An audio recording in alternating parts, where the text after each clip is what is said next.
After years of planning, preparation, and building, 2 weeks ago, we finally finished the construction on our brand new special needs space.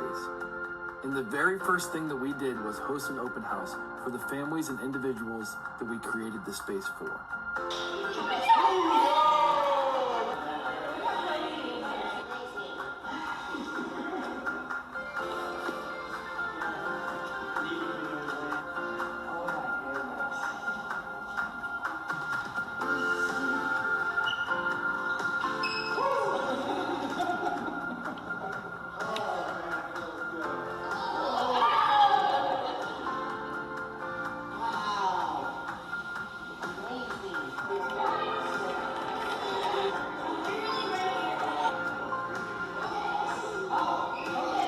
I didn't want it to leave, and it was pretty fun here.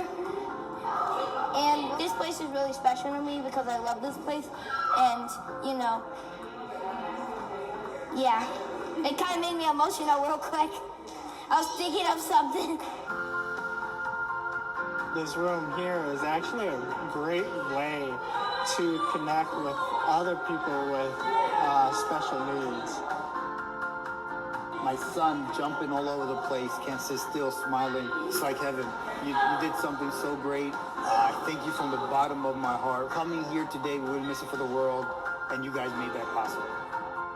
I'm, of course, grown now, but like, if I were a kid, this would probably look like paradise to me. I believe that people can definitely misunderstand people like me as being people that I guess are incapable of learning or that always need some kind of special extra help. But even with that though, in spite of any human weakness I might have, when I look to Jesus and when I follow his example, there's nothing that I can't do because nothing's impossible with God or Jesus. And so we all have some type of human limitations regardless of whether we realize it or not. But like whenever you turn to Jesus, when you look to him, when you follow him, when you rely on him, he will make ways for you to do whatever can accomplish his will for your life. Like nothing is too impossible for you to be used by God or for you to be used to change the world and be a positive impact on other people.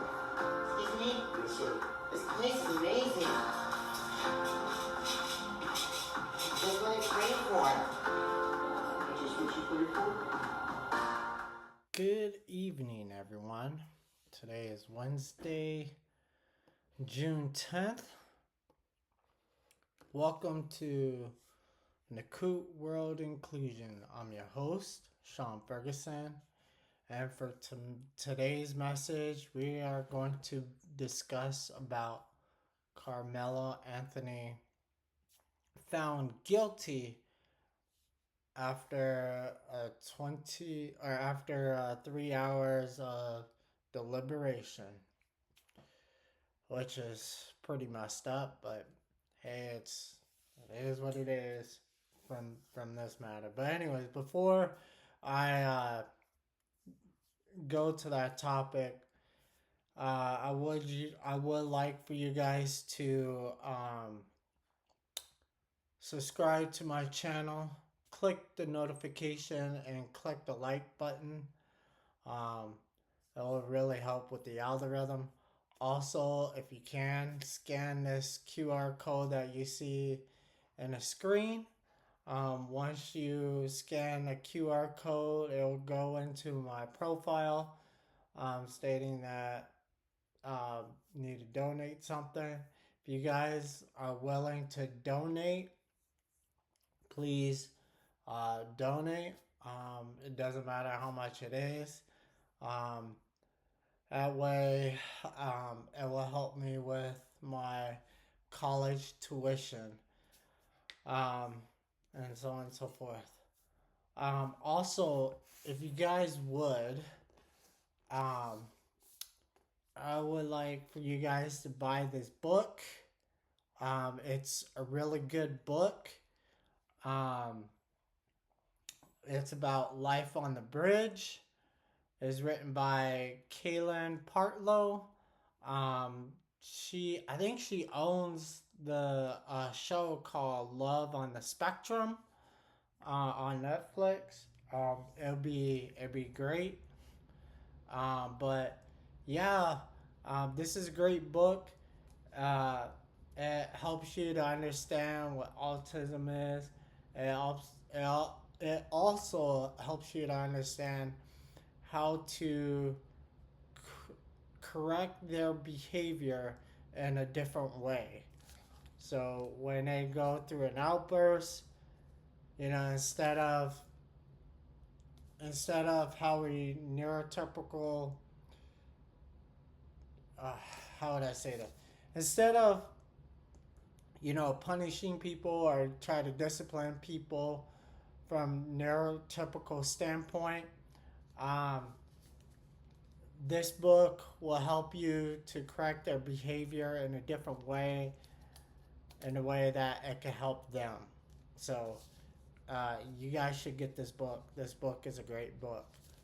So, anyways, back to the topic of Karmelo Anthony and all these things. So, Karmelo Anthony's to appeal murder conviction, Frisco track meet stabbing.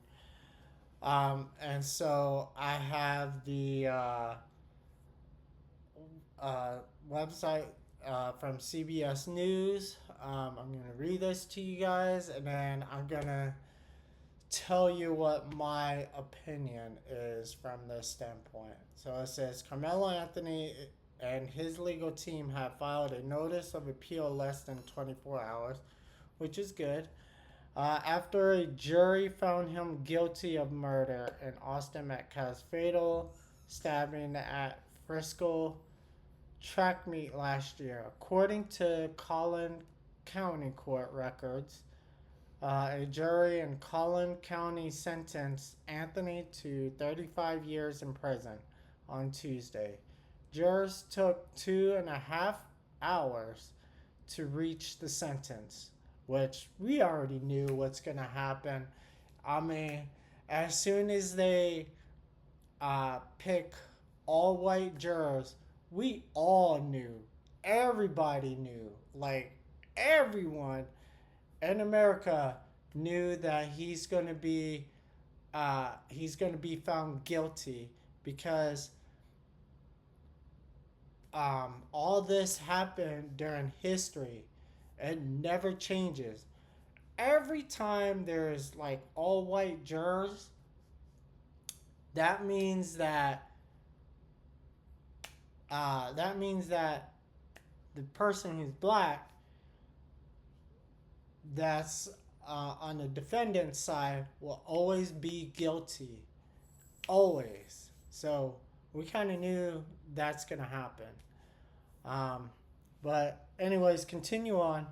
So following the 35 years prison sentence, Collin County District Attorney Greg Willis said justice was served and praised jurors, prosecutors, witness, and the family of Austin Metcalf. Dallas appellate attorney David Coyle, who has handled appeals for a decade, said Anthony's team could have several strong arguments on appeal, but any appeal would not be about what the jury heard. It would center on whether this trial was handled correctly. And I'll be honest to you, we kind of knew that the way that everything was handled, the selected jurors, and other stuff, it wasn't handled correctly. And not only that, they have 3 educated women who are black that could be jurors, but they did was a 3-strike thing, or 3-strike rule, which means that they can't select them because of like biased reason, or is because they're educator. Meaning, they're just not educated. It just means that they can't select the 3 jurors because they are black. That's all it means to them. And so we all knew that this is, we all knew that this is all set up for him to be guilty. And we all knew that. All of us knew that. So, anyways, continue on. The Collin County Sheriff's Office said Anthony was transferred to a Texas Department of Criminal Justice facility on Wednesday after spending one night in the Collin County Jail. The Sheriff's Office said the process to transfer Anthony began early Wednesday morning and was expedited. What happened with an appeal? The very first step of the appeal is to file a short document called a Notice of Appeal. According to appellate attorney Chad Roback, that states that the parties intend to appeal and where they intend to appeal. The case will be assigned to the 5th District Court of Appeals, which is in the downtown Dallas, which I would say that's pretty good. It needs to be down in downtown Dallas, because I don't think he had a fair trial. Not at all. I wouldn't say I don't think. I know that he didn't have a fair trial.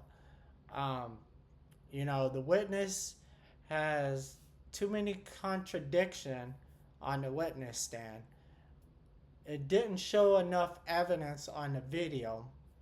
The jurors are all white jurors, and they want to put guilty on that kid, and pretty much they just railroad the kid to prison. So I know this is a fight. I know this is a battle, and so on and so forth. So I'm going to continue on. Let me see. So, okay. The case will be assigned to the 5th District Court of Appeals, which is in downtown Dallas. The 5th District Court of Appeals hears all cases from Dallas County, Collin County, and several other metropolitan counties. The next step will be for the attorneys for Anthony to request that the Collin County District Clerk's Office send documents to the Court of Appeals. Also, Anthony's lawyers will request that the court reporter prepare a transcript addressing the facts of the case and any legal issues. The defense likely will argue that there wasn't enough evidence to convict for murder, that the evidence simply doesn't support that jury verdict. It's really, really tough to convince the Court of Appeals to overturn a jury verdict once the jury has sat through and heard all the evidence, said Rubach. It's entirely possible that the attorneys for Mr. Anthony could argue that maybe the trial court judge didn't let in some evidence that would have swayed the jury, that would have persuaded the jury to render a not guilty verdict or a manslaughter verdict, for example. The filing of a notice of appeal does not mean Anthony will receive a new trial. The appellate process can take months, and sometimes years as higher courts review whether legal errors occurred that could have affected the case's outcome. So there you go. So it looks like he is going to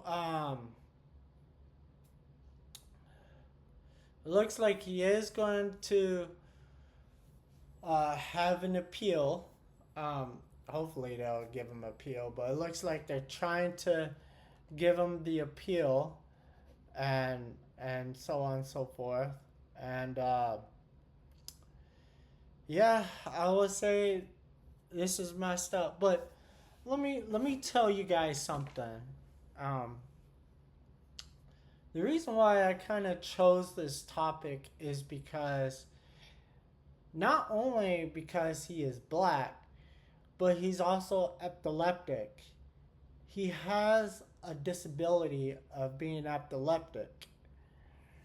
And basically, from all the research that I've been getting and some of the video evidence, not video evidence, but like the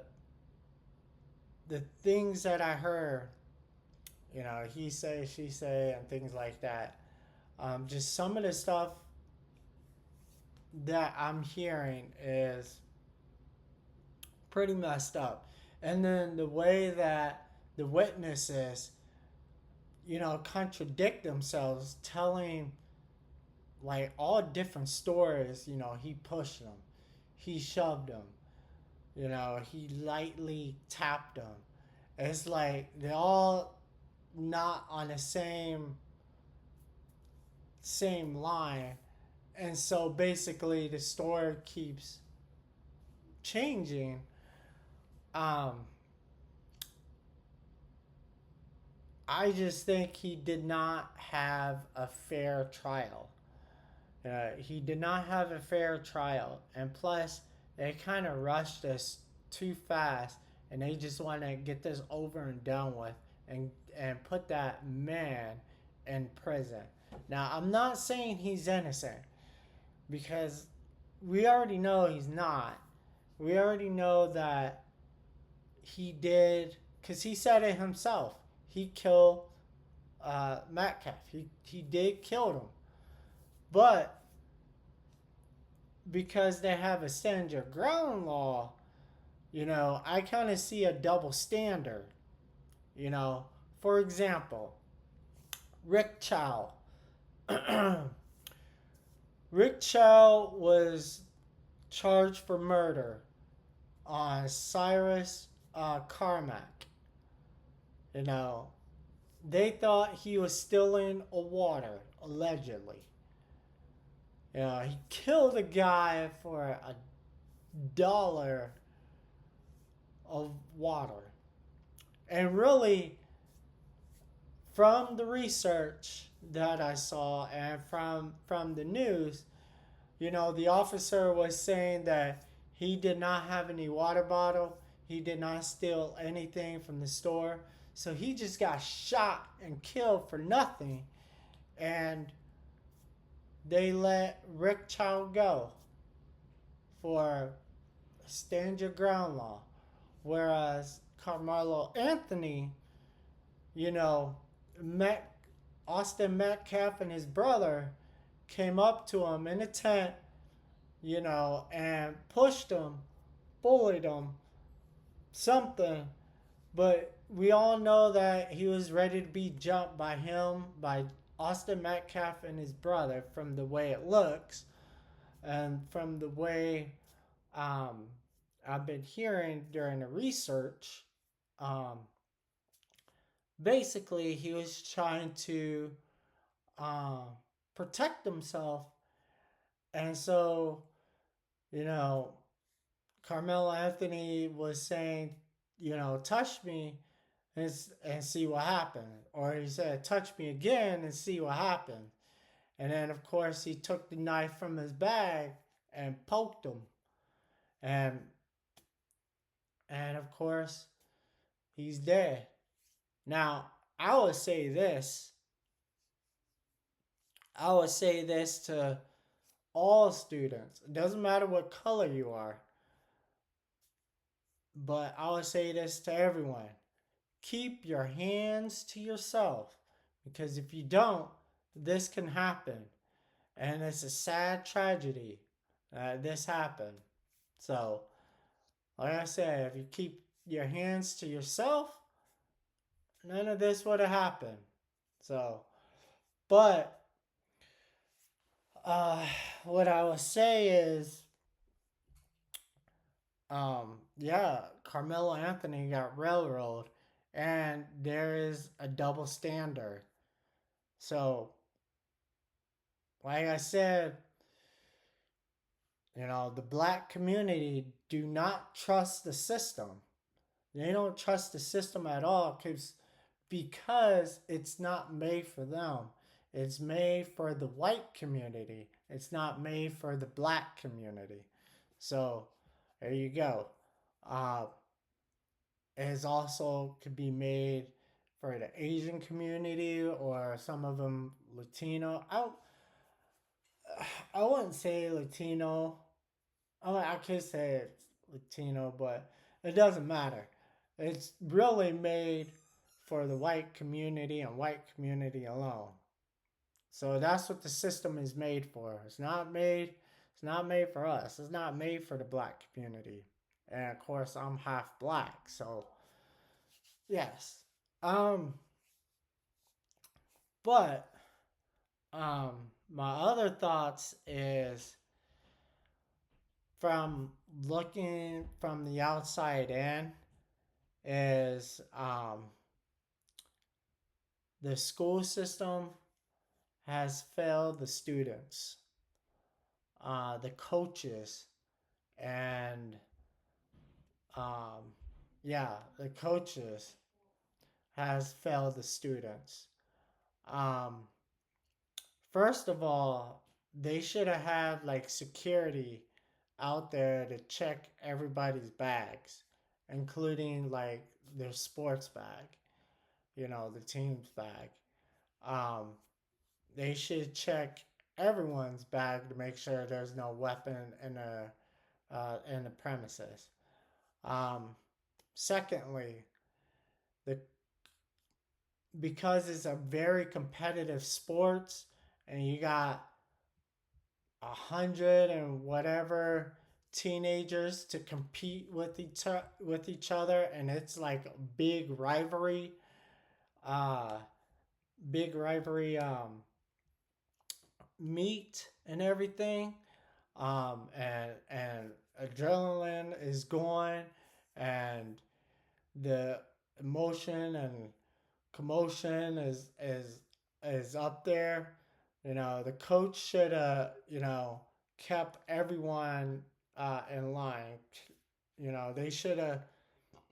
Excuse me. They should have just watched all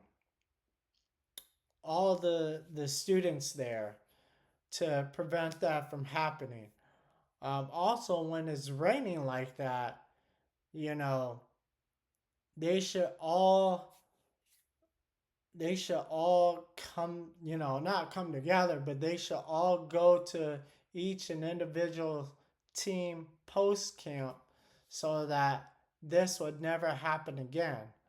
So the school system had failed the students. I mean, they really did, because none of this wouldn't happen if the school system would have stepped up, checked their bags, and also coaches keeping an eye on most of their students, especially when it's raining. So there you go. What other things was I going to say? I would say, 35 years being in prison, that's not fun. I mean, he was gonna have a good life. He had a scholarship. He was gonna go to college, so on and so forth. And yet he, you know, yeah, he threw that away. Now, if I was Karmelo Anthony, um, I would say when they say move out of the tent, I would have said okay, and I would have moved out of the tent. Even though, because he was in a other team's tent, and even though he had I would say a close friend from the other team to say, yeah, come, you know, come over to the tent and things like that. I wouldn't do that. I wouldn't go to the other team's tent. I would have gone to my own tent, or I would have said, you know, forget it. I'll just get drenched in the rain, so on and so forth. I wouldn't care, or at least I would have find some sort of shelter someplace else, but not at the team's tent. So, yeah, I would say, you know, I wouldn't, you know, I wouldn't gone to the tent. Number two, I would not. Back in the day, we never bring any weapons or any knife to the to a fight. Um, you do have the right to stand up for yourself, but I wouldn't. We usually don't go so far to the point where we just take a knife out and poke them, even though they're bigger than me. Like, I was used to using my fist in a fight, you know. So when of course, when you stand up for yourself, you use these. You never use a knife or a gun to a fight.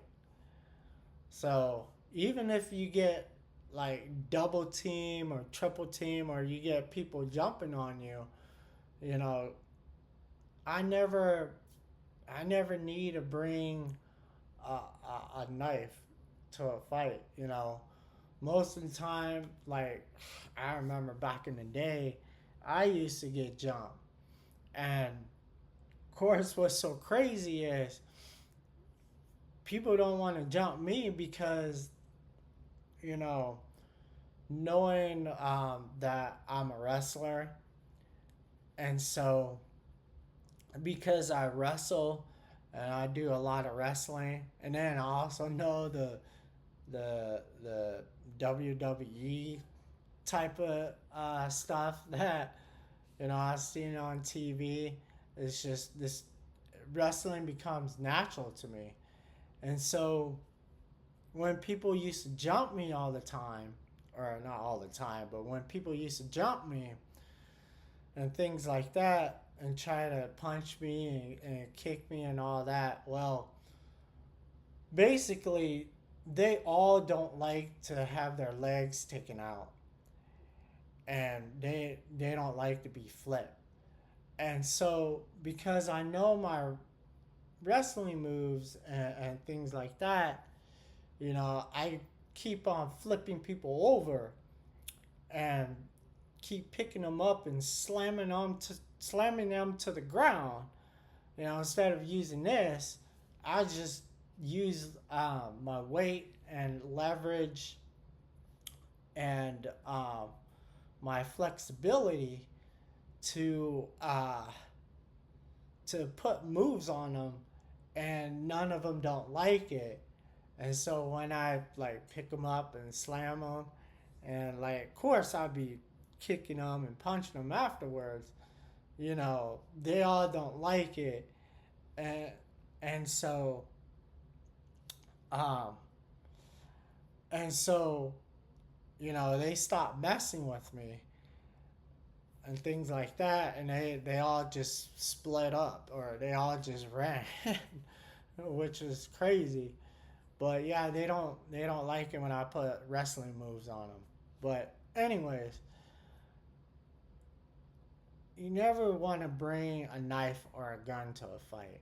Like, come on, dude. Like, you kind of know better. Like, look, I understand, like, trying to do stand your ground law and everything, but you just got to remember the system, the law system is only made for the white community. It's not made for the black community, only the whites. So you got to remember that, and uh, of course, my wife, she don't like it, but it's the truth. Um, but you, I mean, you should. I would say you should think twice before you do something, because we all know it's we all know that it's not made for the black community. If he would have just, run away, or if he would have just, use his fist or whatnot, or knock his tooth block off, or whatever, you know, then then things would have been fine, and like I don't think he would have went to jail for it. But because he took a knife and he stabbed the person, you know, he got convicted with murder. Now, of course, I don't agree that he should be convicted with murder.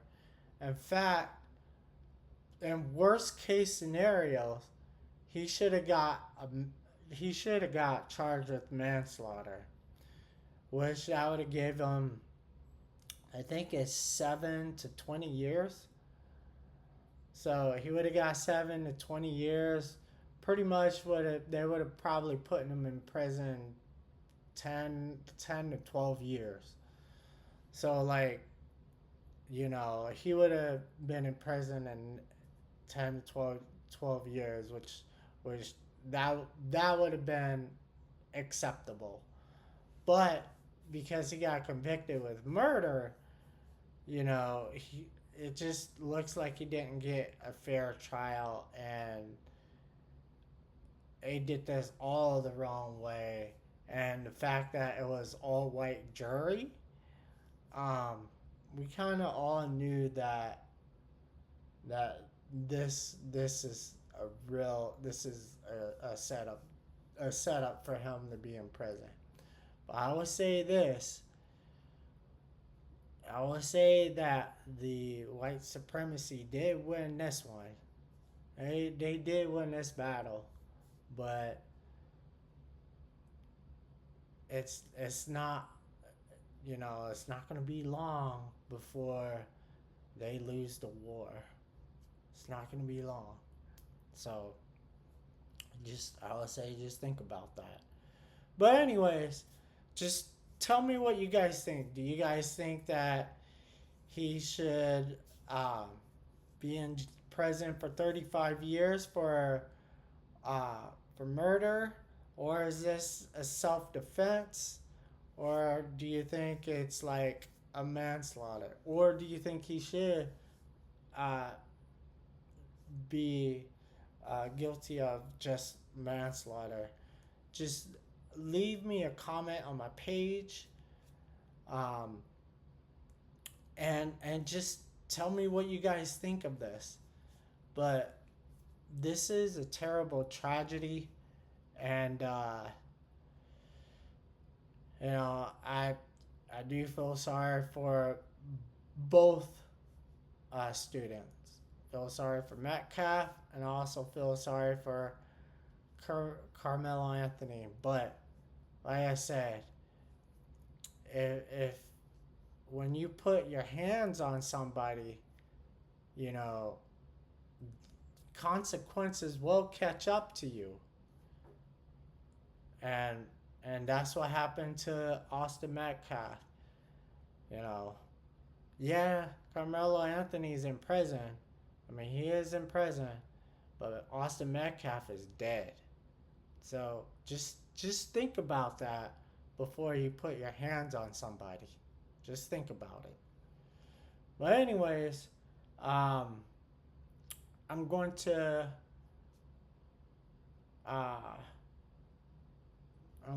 go ahead and get off here.